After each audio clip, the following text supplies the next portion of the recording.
ఇప్పుడు కోణాలకు సంబంధించిన ఒక ప్రశ్న చూద్దాం. కోణం సిపిఏకి మరొక పేరు ఏమిటి? మనకిచ్చిన ఆప్షన్స్ ఏంటి? Angle P, angle APC, angle PAC, angle FPA. మొదటిగా మొదటి సమాధానం చూద్దాం. ఏముంది మనకి? Angle P. ఇక్కడ ఈ యాంగిల్ పి అంటే ఏమవుతుంది? అది మనం చెప్పలేము. ఎందుకంటే ఈ పి అనేది అనేక రేఖాఖండాలకు కోణ శీర్షంగా ఉంది. ఇక్కడ కోణం పి అని మాత్రమే అంటే సరిపోదు.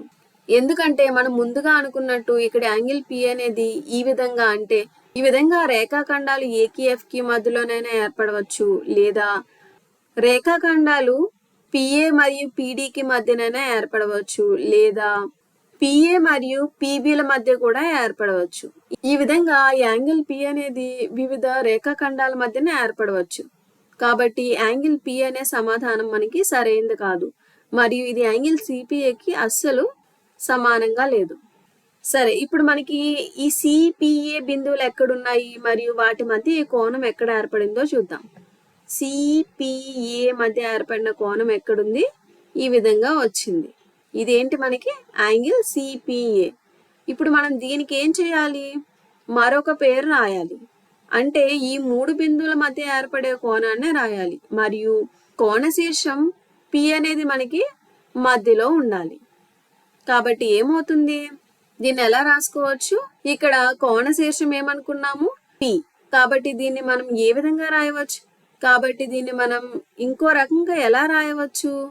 Angle APC. ఇక్కడ కూడా మనకి ఏమైంది? శీర్ష కోణం అనేది పి గానే ఉంది. దీనిలో ఎటువంటి మార్పులు రాలేదు. కాబట్టి మనం సమాధానంగా ఏం తీసుకోవచ్చు? యాంగిల్ ఏపీసీ అనే దాన్ని తీసుకోవచ్చు. ఎందుకంటే ఈ రెండు కోణాలు కూడా మనకి కోణశీర్షం పి వద్ద ఏర్పడుతున్నాయి. అందువల్ల ఈ రెండు కోణాలు కూడా సమానం. సరే, ఇప్పుడు తర్వాత ఆప్షన్ చూద్దాం. ఏముందది? Angle PAC. ఈ పిఏసి అనేది ఎక్కడ ఏర్పడుతుంది? మనకి పిఏ ఉంది, పిసి ఉంది. ఇక్కడ పిఏసి అన్నారు కాబట్టి మనం ఏసి బిందువులను కలిపితే మనకి ఈ విధంగా ఒక ఆకారం వస్తుంది. ఇప్పుడు పిఏసిలో మధ్యలో ఉన్న అక్షరం ఏంటి? మనకి ఏ. మధ్యలో ఉన్న అక్షరం ఏ కాబట్టి మనకి కోణం అనేది ఎక్కడ ఏర్పడుతుంది? ఏ వద్దనే ఏర్పడుతుంది. కానీ మనం గమనించినట్లయితే యాంగిల్ సిపిఏలో కోణం అనేది ఎక్కడ ఏర్పడుతుంది?